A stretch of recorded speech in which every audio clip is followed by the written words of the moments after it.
Bismillahirrahmanirrahim.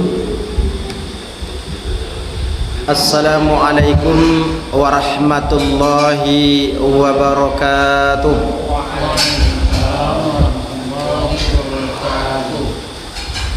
Alhamdulillahi rabbil alamin.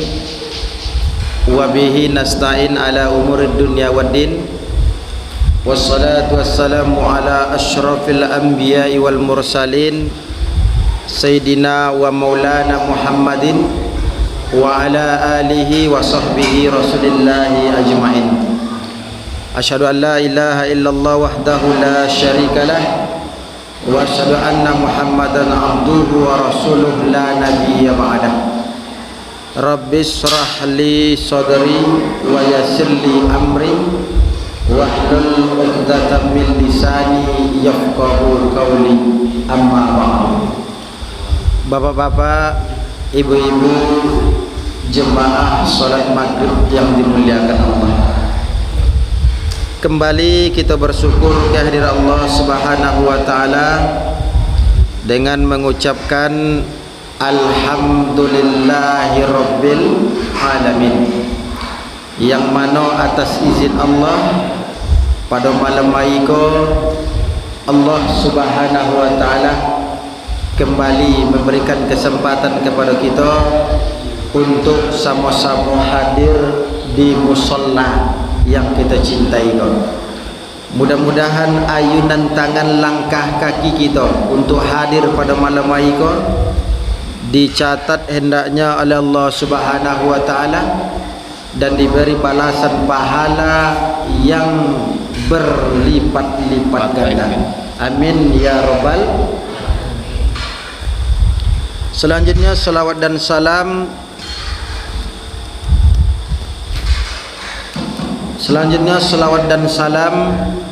mari kita sampaikan kepada arwah junjungan alam, kepada baginda Rasulullah sallallahu alaihi wasallam dengan mengucapkan Allahumma shalli ala Muhammad wa ala ali Muhammad.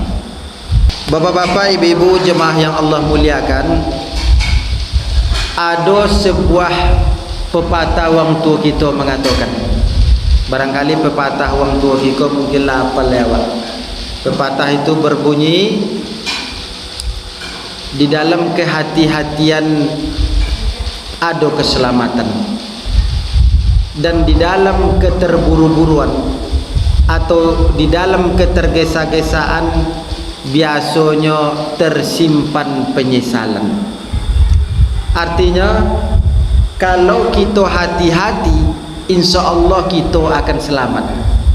Dan sebaliknya, kalau kita terburu-buru atau kalau kita tergesa-gesa, biasanya ada penyesalan di kemudian hari. Bahkan di dalam sebuah hadis Nabi disebutkan yang artinya bahwa tergesa-gesa itu, terburu-buru itu adalah pekerjaannya syaitan. Itulah kenapa Islam mengajarkan kepada kita agar kita sebelum bertindak, sebelum berbuat, sebelum melakukan sesuatu, hendaklah kita itu hati-hati. Ya Pak, hati-hati, tidak terburu-buru, tidak tergesa-gesa. Bahasa awak apa roh? Jen apa? Guli-guli, guli-guli atau jen kosak-kosak lah nama. Iya roh, jen sosak, jen copet. Pikirkan dulu, apakah yang kita lakukan itu disenangi oleh Allah, disukai oleh Allah, atau sebaliknya dilarang dan diharamkan oleh Allah dan Rasulnya. Bapak-bapak, ibu-ibu, jemaah yang Allah muliakan, jadi di satu sisi kita diminta untuk hati-hati, tidak terburu-buru, tidak tergesa-gesa, tidak apanya Pak cakap Pak, tidak berguli-guli, tidak dosa-dosa dah. Penuh perhitungan dan pertimbangan apakah yang kita lakukan itu disenangi, dicintai oleh Allah atau malah sebaliknya dilarang dan diharamkan. Namun Bapak Ibu jemaah yang Allah muliakan, ternyata di sisi lain ada puluh hal-hal yang disunnahkan oleh Allah dan Rasulnya yang harus buru-buru kita lakukan. Nah, cakap di satu sisi diminta awak tadi tidak tergesa-gesa, tidak terburu-buru. Tetapi ternyata di sisi lain ada pula hal-hal yang disunnahkan oleh Allah dan Rasulnya harus buru-buru kita lakukan, harus disegerakan, tak perlu menunggu-nunggu. Inilah yang akan kita coba jelaskan pada kesempatan yang singkat ini. Hal-hal yang disunnahkan oleh Allah dan Rasulnya yang harus buru-buru kita lakukan, yang harus disegerakan untuk kita lakukan, tak perlu menunggu-nunggu. Apa-apa saja. Di dalam beberapa hadis Nabi disebutkan ada beberapa hal yang disunnahkan oleh Allah dan Rasulnya yang harus buru-buru kita lakukan, yang harus disegerakan, tak perlu menunggu-nunggu. Di dalam beberapa hadis Nabi disebutkan yang pertama adalah melayani tamu atau menjamu tamu yang datang ke tempat awak atau yang datang ke rumah awak. Jadi andai kata Bapak Ibu ada seseorang, kawan kita kah, saudara kita kah, tetangga kita kah, atau orang lain datangnya ke tempat awak, datangnya ke rumah awak, maka kita selaku tuan rumah berkewajiban untuk segera melayani, menjamu tamu yang datang ke tempat awak, ke rumah awak. Cakap tentu etika bertamu, menjamu tamu macam apa? Andai kata ada seorang yang datang ke rumah kita, awak selaku tuan rumah tentu mempersilakan tamu cukup masuk ke dalam rumah awak.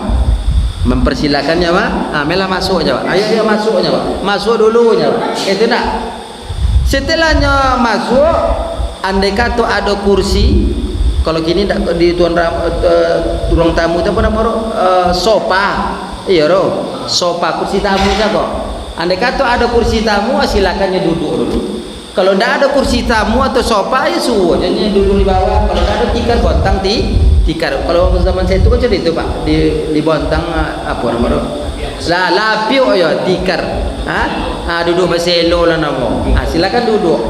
Setelah duduk, apa selanjutnya etikanya lah?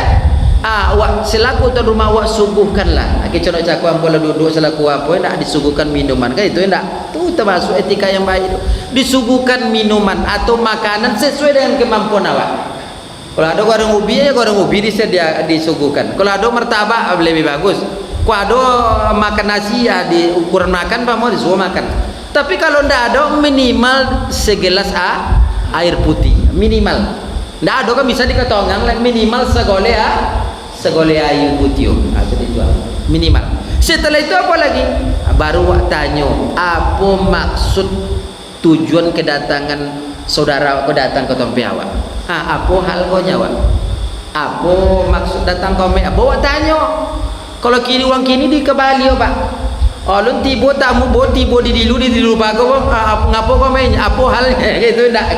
Padahal etikanya apa? Awak harus mempersilakannya masuk, mempersilakan duduk, wak suguhkan makanan minuman sesuai dengan kemampuan awak minimal segole ayu putih. Setelah wak tanya apa maksud dan kedatangannya cakap. Apa hal kau? Bawa di dilu Bapak, di pago kau. Apa hal kau ni? Gitu ndak? Apa ai datang kau ni? Gitu ndak? Masih dilu kau. Ndak dipersilakan kecuali mau mela masuk ni. Ajalah di lulanya dah tu lain persoalan Pak. Nya adalah kan mula dalam duduk jele di lula di teras sekolah duduk kan lain. Cuma yang jole awak basa-basikannya untuk masuk ke rumah awak. Subuh makan minuman bawa tanya apa maksudnya. Jadi jangan ditebalik. Tapi ada pula uang kini mungkin di Siko ndak ada Pak. Di tempat Ambo tu ada di daerah Kumantan tu lain tak. Dipersilakan je tamu je masuk ni nya. Ada dipersilakan je masuk ke nya. Cuma setelah masuk disuguhkanlah minuman cakap lain. Tak lo air putih aja cari ko lah. Ini ekspres aja gini tak tak pakai golek cari tu Apa ni orang tuan rumah aja duduk sebentar lomo atau duduk sekejap lomo nyambung ke belakang ni. Sekejap ni cakapnya. Lah ditengok di jam dia orang bertamu je. Mak lah 10 minit menanti lah. Ya kau luar apa kau ni. Lah sampai 50 minit tak juga luar apa cakap. Dong je orang susah di belakang cendok macam itu. Mungkin saya pergi ada tamu di belakang atau cerita apa gitu tak. Lah sampai 20 menit, lah sampai 1/2 jam. Aku ndak iyo nyuang bertamu juga. Lah 1/2 jam. Duduk. Labi lo ayuru 3 orangnya di doken banyak ada situ. Ayu aku aja nih kok labi 3 buah. Ndak ju titibo lah 1/2 jam. Ndak ju titibo apa aja kok tunggu 1/2 jam mau ni. Kalau ibu-ibu cakap bertamu boleh lah. Tunggu 1/2 jam kau sedang apa kini kau tajogang apa nama tu? Gulai sedang bui ondang dan nak bawa bonong. Tentulah mau mengacu bulio lah kau ndak. Apa-apanya ndak ngopor, dak ngosau belakang tu. Karena lah 1/2 jam ni tadi masuk dari tas pintu depannya. Kalau lah uang yang bertamu cakap ambil sandalnya, pasang sandal, nak permisi cina aku caroi, paynya ke belakang lah. Minta permisi pamit lah ke uang tu. Ndak ada condo kan datang waktu tu pamit. Setelah ditengok ada di tas samping sedang main handphone apa tu kasan. Main handphone yo. Lupanya bawanya punya tak? Asik je main handphone tak apa lah. Kenapa? Ternyata yang datang ke uang biasa-biasa saja kasan Pak. Uang miskin tak ada jabatan, dah uang biasa-biasa aja. Sehingga dia anggap remeh je. Pulang lu ye ni. Yalah nyo dia apa je uang ni. Kalau saya lupa bisa pulang lah. Yo ye deh. Subhanallah lupa mak Prabu. Yo dak. Seandainya lupa kan ada macam itu kan Pak. Ndak tekon ana uang lawa masuk dari pintu dapat nyotras banyak. Kondar pulang boleh ya. Yalah nyo. Kalau apa je tamu. Ndaklah cerita itu lah ni. Kenapa yang datang ke kawasan uang biasa je pandai pejabat, ndak jabatan ndak ada, uang miskin oleh uang buruk rupa. Padahal Nabi menyampaikan siapapun yang datang ke rumahmu, ke tempatmu, kamu selaku tuan rumah wajib melayani segera. Melayaninya cakap, menjamuinya wak. Sebab dalam hadis lain disobikkan datangnya seseorang bertamu ke tempat awak itu datangnya kerahmat dan berkah dari Allah. Bahkan dalam hadis yang lain datangnya seorang kepada awak itu terbukanya pintu rezeki yang dibukakan oleh Allah untuk kita.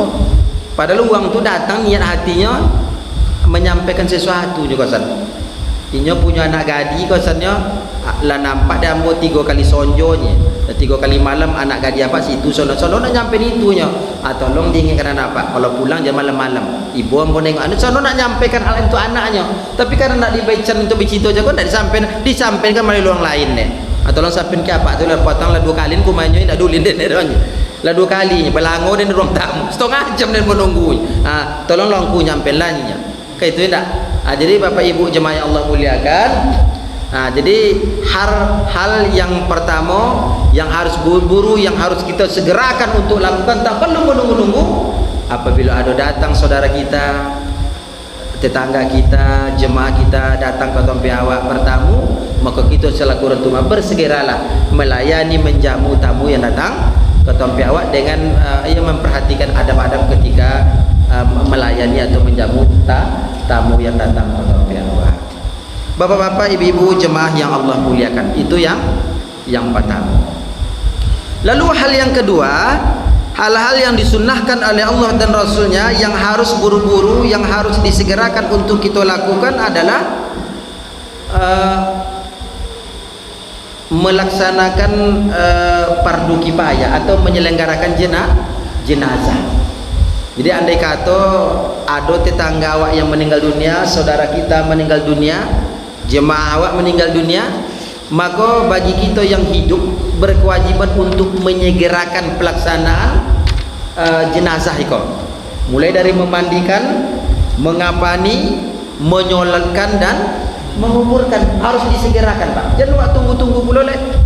Nyo kadang-kala ada pula di tempat awak tu meninggal malam tadi, malam meninggal. Tentu biasanya jam 8, jam 9 kan lah awak selenggarakan deh Pak ya. Lo selenggarakan. Setelah ingin diselenggarakan apanya bertanya ke keluarganya. Contoh apa awak mandi apa boleh? Dia awak umpama ke keluarga awak tunggu dulu Pak. Awak tunggu anaknya kan pulang dari Jakarta, dari Jawa, anak kuliah itu anak kesayangan ini kok. Awak tunggulah dulu. Di mana gini di Jakartanya. Kalau anaknya pulang pakai pesawat dan itu tidak memakan waktu yang cukup lama, malam tadi mungkin pakai pesawat pagi, mungkin jam 6 dari Jakarta, tentu jam 8 lah tiba di bandara awak kan tak? Jam 8 tiba sehingga paling tak jam 9 kalau nak macet, atau 2 jam lah tiba jam 10. Itu bisa lah. Jadi menanti 2, 3, 4 jam itu boleh-boleh saja Pak. Tapi janganlah sampai bayai lah. Wak tunggu anak dulu. Ni mana anak Jakarta? Pakai apa pulang? Jadi pakai busnya. Sebab pakai pesawat pitina ada. Ondai pakai bus. Itu 2-3 malam tu itu dah berhari-hari pak, itu yang dilarang. Ada cerita orang itu. Atau yang meninggal kok anaknya menunggu ayahnya sedang mencari di Malaysia. Waktu tunggu ayah malu ama mencari di Malaysia. Ada balik gini tu pakai apa? Pakai jelati dari Kuala Lumpur ke Selat Panjang lalu pakai roro. Itu enggak. Lama tu. Tapi kalau memakai pesawat yang hanya membutuhkan waktu tidak berapa lama, hanya 2, 3, 4 jam, itu boleh ditunggu pak. Itu boleh ditunggu. Karena yang harus disegerakan apa? Menyelenggarakan jenazah kok. Memandikan, mengapani, menyolatkan, menguburkan. Sebab dalam riwayah yang lain pak, ibu, ternyata dalam riwayah lain disebutkan, ternyata orang yang telah meninggal dunia itu, setelahnya meninggal dunia tu, inyo kalau amal ibadahnya banyak, ternyata lah dibayangkan oleh Allah kenikmatan surga. Makanya ada orang buat tengok wajahnya tersenyum. Iya pak, dek senyumnya le condong lolo je. Kenapa? Lah terbayang dek gambaran kenikmatan surga. Amal ibadah banyak. Singgonya apa berkatanya? Segerakanlah saya, segerakanlah saya. Pecopela dan pecopela nyinya. Cuma dia tak bisa bercerita dah pak. Kalau sempat bisa bercerita tu, Ustaz Fadil mau sedang memandikan ni. Copela goyong ni. Itu mak dua orang deh, lai orang deh. Kayak itu nak. Inginnya disegerakan. Kenapa nyala terbayang ni gambaran surga aja kok, kenikmatan surga tu nampak deh. Makanya ingin disegerakan. Bahkan di dalam uraian lain pun, orang yang amal ibadahnya sengene, banyak kejahatan dan dosanya, ternyata Bapak Ibu minta juga disegerakan rupanya. Kenapa? Nyala terbayang pula deh gambaran neraka mengeloga ayu di dalam umpama api dia tak? Lah nampak deh azab neraka tu nampak deh. Singgonya dipercepat, dah inginnya menengok bayangan dah. Singgo segerakanlah ini. Kenapa? Supaya copet tuntas persoalan ekonominya. Jadi intinya apa? Uang yang telah meninggal dunia tu minta disegerakan, diselenggarakan jenazahnya. Singgonya tidak ada hubungan dengan dunia kali. Disegerakan, memandikan, mengapani, menyolatkan dan menguburkan. Jangan ditunggu-tunggu dah. Tak perlu menunggu. Jadi kalau ada contoh itu nanti topik di awak. Jangan lah boleh. Kau apa pamu sayang ke bini jangan leyong. Jangan kalian mandikan amak kalian lo. Sore dah bekok. Biarlah mau jalan sore amak kalian rumah ke apa. Meninggal malam tadi lah. Jangan capek bono di kubur. Mungkin ada harapan bekok mau jalan asar itu ya. Gitu ndak ada lo macam itu guys. Jangan capek bono leyong. Tunggu saja meleni. Ni badan masih angin mungkin kau mati zuri. Ada orang macam itu guys di kampung guys. Lah bisa mandikan dulu. Tunggu lo. Apa itu? Nyo badannya masih angin baunya keluarganya. Iko kau masih zurinya pun ada dulu papasan ninya. Dan kalau mati dan dia buat dan rumah sakitnya. Kalau sempat mati di rumah, meninggal di rumah, buat dan rumah sakit monya. Dia periksa dia dokter. Apa itu? Nyo dan dulu pon waktu kete-kete iya nya pon dan mati surinya. Kok diulang lah dia nya. Makanya jadi itu. Ditunggu ya mak tu ditunggu deh. Aku nak iyo condornya. Datang kalau dokter supaya nya itu jo aponya kan posannya. Kalau meninggal dan buat dan rumah sakit atau ada uang dokter yang menengok bahwa dia kalau mati atau alun. Ndak dibawa rumah sakit doang dah. Nya pasal corona waktu itu ndak diperiksa aja nya. Ternyata ni kalau ndak lama lah meninggal man. Ya ibarat apa nadinya ndak bergerak leh, kemudian napas di hidungnya ndak ngol. Itu tanda lah meninggal tu. Detak jantung pun ndak ada oleh. Lah meninggal dunia. Jadi Bapak Ibu jemaah yang Allah muliakan, hal yang kedua yang disunahkan oleh Allah dan Rasulnya, yang harus buru-buru kita lakukan, yang harus disegerakan, tak perlu menunggu-nunggu, yaitu menyelenggarakan jenazah. Bapak-bapak, ibu-ibu jemaah yang Allah muliakan, itu yang kedua. Lalu hal yang ketiga, hal-hal yang disunnahkan oleh Allah dan Rasulnya, yang harus buru-buru, yang harus disegerakan kita lakukan adalah menikahkan anak kita.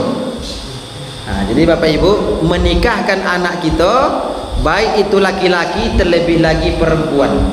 Andai kata anak kita itu usianya sudah usia berumah tangga, usianya usia berumah tangga anak aku, baik laki-laki terlebih lagi yang perempuan, umurnya tu lah uang usia berumah tangga. Kalau kini berumah tangga tu antara 24, 25 sampai 30. Jadi itu lebih baik usia berumah tangga. Tapi jangan beko anak taman SD disuruh nikah lah tu cocok warna tu. Pokoknya usianya usia berumah tangga. Artinya kok sekolah lah selesainya, lah tamat SMA, bahkan kuliah lah sarjana pula inyo. Bahkan lah bakojo lah do kojo. Kemudian lah kawan-kawan pula awak.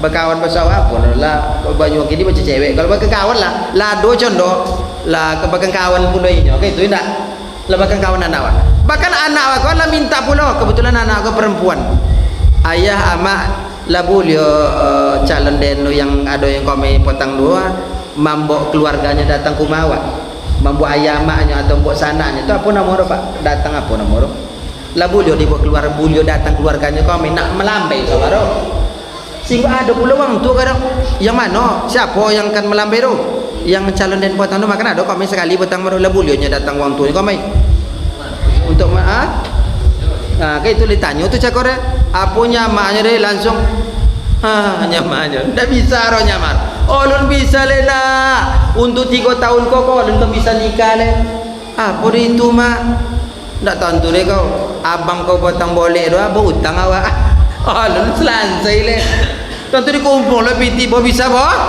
boleh aduh mama macam itu aduh iya pak aduh ke pak untuk 3 tahun kau ulun kan bisa boleh le nak ulun kan bisa kau nikah le banyak awak apalagi kau perempuan banyak kan di sodiong lu kayak itu enggak ulun kan bisa untuk 3 tahun le oh itu mak ayolah atau tu anak awak dia lu lah boleh lu di samping kayak calonnya laki-laki jago dia nyaya nyamak bang untuk 3 tahun kau ulun kan bisa awak boleh le bang ni ulun bisa nih nikah itunya iyo aco cuba tanya besok sekali lain tanya ke mak itu je jawabannya itu je jawaban ayah je maknya bang 3 tahun belakang gua lu kan bisa le paling capek 3 tahun gua boy apa dia itu yang untuk boleh abang dan potang je hutang sama ayah dan tentu untuk boleh nek kau ndak ada piti tentu kumpung pula kau oh itunya ayolah kalau macam itu ya sampai siko hubungan awaknya nyi laki sebenarnya jantan kau memang nak nikah wanonya tentu tinggi anak awak merana lah anak awak tu timbul pula persoalan bau sehingga anak awak apa duduk dalam kamar je rombongan atau ile kenapa kecewa makanya awak selaku orang tua andai kata kita punya anak atau ndak anak awak umpama yang apa-apa labu muka tentu cucu mungkin tidak setakat 7 umpama amak tu guys setakat 7 umpamanya usianya lah usia berumah tangga lah tamat sekolah lah kuliah lah sarjana lah berkojo lah berkawan-kawan pulainya maka kita selaku orang tua berkewajiban untuk menyegerakan melaksanakan apa mengurus pernikahannya kalau ialah minta dinikahkan wa urus minimal sampai ijab kabul wa uruslah suenya dari mulai RT RW sampai ke Pak Puan sampai ijab kabul sampai persoalan boleh-boleh godang udah beko lah dulu yang jelas sampai ijab kabul sampai situ supaya nanti tidak terjadi sesuatu yang tidak kita inginkan beko ndak nyabang ndak nyamak ndak isyarat itu kenapa aja lai sanggup kain lari banyak itu kawin larinya lah sedangkan kawin dua apa ya kawin lari tak kayak itu nak kawin larinya atau mengawinkan diri itu lepas ya lah tinggal pula persoalan bau jadi maka ya bapak ibu jemaah Allah muliakan hal yang ketiga yang disunahkan oleh Allah yang harus segerakan yang harus buru-buru kita lakukan tak perlu menunggu-nunggu andai kata kita punya anak baik itu anak laki-laki terlebih anak perempuan sudah usia berumah tangga sudah tamat sekolah lah sarjana lah berkojo lah ada kawannya mintanya ke awak selaku orang tua mak bisa dan apa nikahkan pamoja atau yang laki-laki mak antola unjung dan jo anak apa tu nak itu nak orang tak bisa rayung itu pamoja kita selaku orang tua berkewajiban untuk menyegerakan kenapa sesuatu hal yang baik itu tak perlu ditunda-tunda karena itu apa sesuatu hal yang disunahkan oleh Allah dan Rasulnya yang harus disegerakan tak perlu menunggu Bapak-bapak, ibu-ibu jemaah yang Allah muliakan itu yang ketiga. Lalu hal yang keempat, hal-hal yang disunnahkan oleh Allah dan Rasulnya yang harus buru-buru, yang harus kita segerakan untuk melakukannya, yaitu apabila kita berhutang maka segeralah untuk mengangsur atau melunasi hutang kita andai kata kita berhutang. Sebab di dalam hidup ko bapak ibu ya ibu ko kadang-kadang ado, kadang-kadang ado awak kadang-kadang tidak biasa namanya. Sebab rezeki ko kan condong apa nama ndak pintu lo kadang-kadang ado, kadang-kadang tidak biasa berhutang hanya. Sebab itu dalam muamalah itu Islam pun mengatur contoh itu. Andai kata kita berhutang maka diminta untuk mengansur atau melunasi hutang tersebut. Dan kebanyakan awak iko bapak ibu kalau awak tengoklah kalau berhutang tu asal tak celok orang zaman dulu dah. Kalau uang dulu berhutangnya mungkin berhutang makanan. Umpama anak balapan sementara boya setekong cukup setekong balapan tu Pak. Ndak, kalau Ustaz Fadil kau setekong tak sendiri jadi ya kok. Ya re waktu di pondok setekong tak sendiri. Iko nak boya tinggal setekong le. Anak balapan kan diberi makan. Bisa nak cukup re. Awak ndak lo beladang dah. Makanya apa meminjam awak? Pinjamlah boy untuk 2 tekong. Iya doh. Biasa ke tetangga berhutang. Nanti ketika ada pengganti awak bayar hutang baru. Ketika lah ada boy tentu wajib awak bayar dulu. Anzu hutang jago. Ndak bisa setekongnya pinjam 2 tekong apa tadi? Setekong bayar kini dia. Minggu esok bawa setekong lah. Habis dia. Kayak itu dah. Jadi untuk saniko go zaman kini go kalau awak uang-uang berhutang lah namun ndak untuk makan gini dah. Ndak untuk makan no. Tetapi kadang-kala dek menyengolahkan anak atau menguliakan anak. Iya Pak. Kalau untuk makan zaman kini kok dah ada hutang ya Pak. Cuma dia berhutang kadang meminjam, dia menyengolahkan anak, menguliakan anak. Umpama anaknya kuliah umpama di Pekanbaru dan okey je umpama. Alun jadwalnya pulang le, kok lah pulangnya. Hari Selasanya lah pulangnya. Biasa pulang hari Sabtu, kok hari Selasa lah pulang. Apa dah pulang capek nak. Iko mak ternyata ai suagi kosan paling